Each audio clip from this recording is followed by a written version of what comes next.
Hello, this is another Falling Walls Breakthrough Conversation here, 2021. This is a chance for you out there, our digital human audience, to get in with the debate, the conversation with scientists, innovators, entrepreneurs in no particular order, because I'm not going to look down at my piece of paper here. Actually, I just did there. For you to interact, for us to present some ideas and to discuss those ideas and get you engaged and ask some questions. You hopefully have some questions. We're very happy to have Gerhard Widmer here with us. He's from the Johannes Kepler University in Linz, Austria, an expert in AI and music and expression in classical music, as we were just discussing right now. Thank you very much for joining us. My pleasure. Thank you for inviting me. It's excellent to have you here. I'm Zulfikar Rabbani. Just so everybody out there knows, and my paymasters know as well, that I've been working.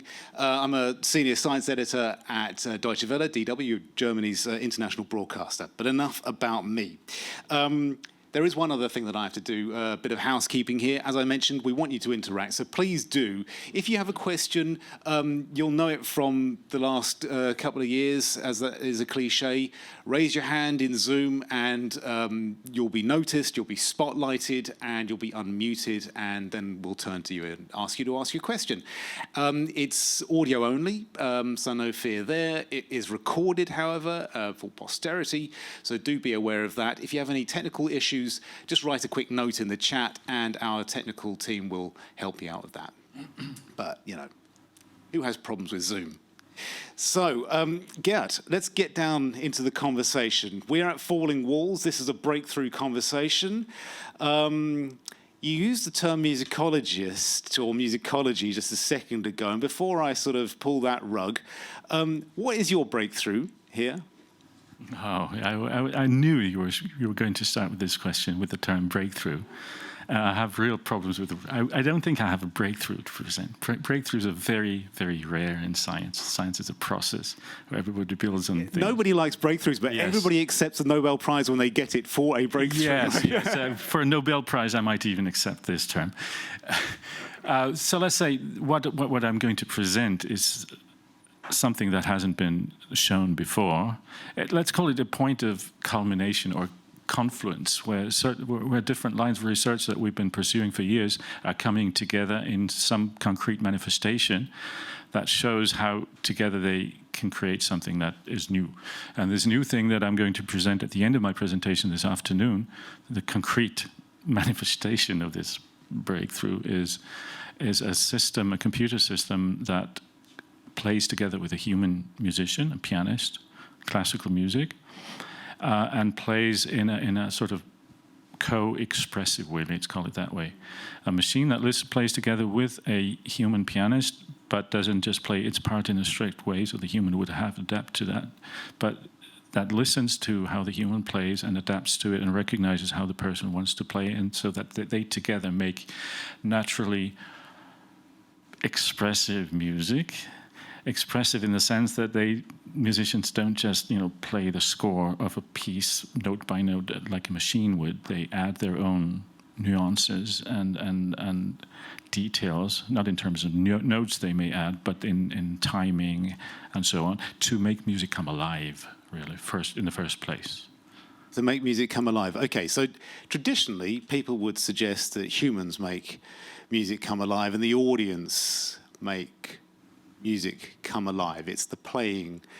I'm not strictly a traditionalist, however, I do have some sort of nervousness about the introduction of AI into music, even though I use it myself. What is it about using artificial intelligence, machine learning technologies to, let's say, support, is what it sounds like here, to support human music makers? Supporting human music makers is only the secondary sort of possible application of this. What we're really into, me personally, what I'm interested in is using AI and computers as a tool for doing scientific research, to study various musical questions by building computer models of, for instance, expressive piano performance, and then see how certain changes to a model would affect how the process works. That in the end, if this works well, we can build a system that plays together with humans is nice, but it's not the primary goal. So what is your goal? You're trying to work out how humans do express things, what they're how they achieve those things. Are we talking about neurological processes? Physical? I'm not a neurologist, so I cannot study it at that level. We study it at the level at which we can study it with our tools, so with computer models. So I want to understand how music works, and part of that is performance and how musicians, performers convey emotions and moods and affect through their playing, and I see an opportunity for using AI models to shed a bit of light onto some of these questions by building computational models of performance. So we're trying to see how this process works and what kinds of ingredients could explain why we observe the kinds of playing behaviors that we do observe in music. I know it's abstract. It's a bit hard to explain. It's not abstract. I mean, I'm tempted to ask why again, but I mean, it's interesting because it's interesting, right? Good.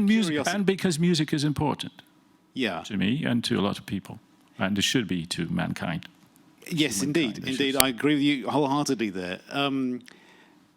How can I put this gently? So often, what we see with a lot of sort of fundamental science, good in-depth basic research is that there's a lot of top-level stuff that gets creamed off and is then used in industry, perhaps before it's mature enough for you in your research. I'm guilty of this myself. I will use a plugin. I mean, I'm a journalist, but I have a very infamous, negligible past career in music making.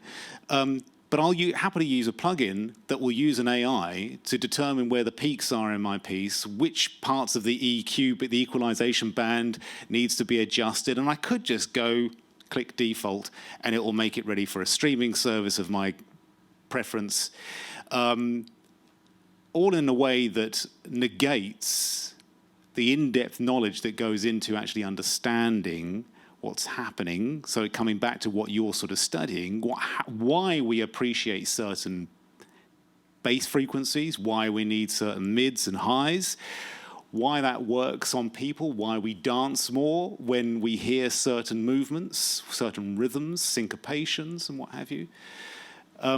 And I sort of feel that's a bit of a shame. I mean, are you nervous about your research being used, creamed off in that way, or does it bother you at all? It doesn't bother me at all.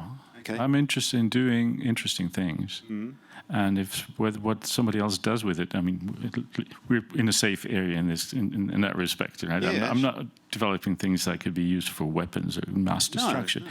So in that sense, I'm not worried about it. And in fact, I wouldn't say that the tools or the plug-in that you use negates scientific knowledge. It just doesn't. It just can do without a lot of it. Yeah, and it leaves some of the work and some of the to you as a user and as a listener. Mm. It just does what it needs to do for you to get the effect that you want, and then in the end, you're going to select the setting for this thing that you find most appropriate. I suppose so, but you see, what my point is that we're at this intersection of research, very sort of like almost sort of mysterious processes in the mind and the body when we're talking about music, and then you have culture. Communication, which is what we're doing here. You know, we're communicating ideas, and music communicates ideas and all sorts of other things. You know, social intentions and collective movements. If you are able to just hit a default button, you know, a preset or what have you, you're not truly, you know, it makes it very easy for people to express ideas that they don't wholly understand and are there, but are still able to influence the greater conversation. And that's why I wonder whether that comes into your research, because curiosity is nice and there's a lot of room for useless information, to quote, but I'm just really interested in knowing to know how you feel about that a little bit more beyond the curiosity, because obviously you have to justify your research somehow. You can't just say, I fancy doing it. No, I don't. Yeah. No, I don't have to justify. I don't have to pretend that I worry about applications. Yeah. I send an application to the European Research Council and I say this is an open research question, and if I think it's interesting, if you think it's interesting, then give me 2.5 million. And they did. So this is what I insist on that. I insist on the freedom of basic research to just say something is interesting. And if the scientific community agrees on that this is interesting, then I don't even want to pretend to argue that this has, immediate or midterm practical applications. I'll leave that to engineers to think about. Really, seriously, I'm not exaggerating. No, that's fine. We do have a cooperation with companies, and we even have a patent with some fancy Scandinavian audio company but which was interesting and which was fascinating for me to go through. And it's nice to see your technology or your research being translated into technology. But personally, I'm more interested in just pursuing interesting questions. I'm totally envious. I mean, that's wonderful. I have to turn now to camera and sort of like an open call and plea to our audience out there. I mean, how do you feel about that? 2.5 million, was it? Gerhard? Yes, but listen, I mean, I'm not the only basic scientist appearing at this Falling Walls. No. I'm being cheeky. I'm being cheeky. But I mean, so are you aware of your EU tax money being used in this way? How do you feel about that? I mean, don't mistake this British accent for a Brexiteer, because I'm not. I'll tell you that quite, easily for free. Please raise your hand, ask a question. Okay, so let's get back to your focus. I want to know a little bit more about your interaction with real musicians and the technology and working. How do they feel about it? Tell us about that process. We're actually not interacting that much with real musicians. We don't have access, if I may say so, to musicians on a daily basis.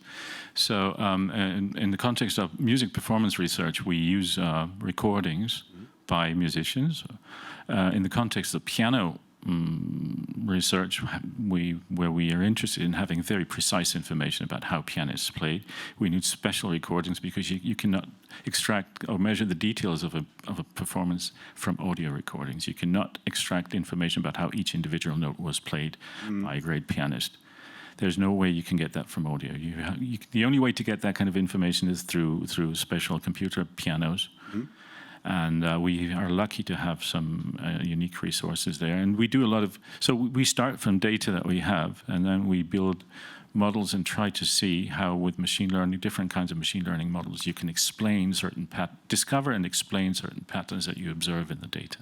So that's the kind of indirect approach to this. And the result is models that will tell us that there are certain patterns in the data, that there are certain regularities, and we'll try to understand how they relate to the music. And at that point, we're not yet building systems that would interact with the human. We're just building systems that replicate or can predict certain performance patterns in a piano performance. Can you give us an example of a piece of music and take us through that journey of what you were seeing there? Name a piece of music. Oh, we're working, for example, with all of Chopin's piano music. Okay. Which was recorded. We have recordings of that made on a computer grand piano by a famous pianist, which is pretty unusual. Hundreds of thousands of notes where we know for each note exactly how it was played and when and how long and how loud. And that's the kind of material on which we then use machine learning algorithms to see to what extent can a statistical machine, which is what machine learning is, discover regularities in these data that would predict that in certain kind of musical situations, performers will tend to do certain things. And then the next step is to understand why that is so. Sorry, this was a piece of music. So these pieces were played specifically for the research from this? No, they weren't. No? Okay. That's the amazing thing. Okay. So you've got pre-recorded, in a sense, existing recordings. Yes. Okay. Yes. We also paid pianists to record, say, half of the Beethoven piano sonatas for us on a computer grand piano. Okay, and does it make a difference if you have different players playing the same pieces of music? Yes, of course it does, because that's one of the interesting questions. There are things about, say, if we stay in classical music, there are things to do with conventional style. So there must be things that are common, more or less common to all performances. But then there's something like personal style, which is different from pianist to pianist. Then there's things like expressive intention. I mean, by playing a piece in a different way, you can express certain different things about it, or you can communicate different emotions or moods or expressive characters. And even one single pianist would not play the same piece in the same way every time. But also, if you took a piece of classical music and you took it, and somebody from a different musical tradition played that, they'd have a completely different take on it, potentially, wouldn't they? Yes, they would. We have a question. I believe you'll be spotlighted. There you are. Wonderful. Thank you very much for joining us. Please ask your question. Yeah, thank you very much for the opportunity for speaking. Gerhard, thank you very much for the research, and the talk has been very interesting to me. I also think that music is very important, and recently I also really like how music technologies are evolving, and we have a lot of apps, for example, that help people to learn how to play piano and guitar and other different instruments, I guess. And the technology that you are developing, I think it's very fascinating and very interesting. My question would be, how do you feel, or how do you see future music, let's say future in music? Like, what technologies maybe you're already aware about?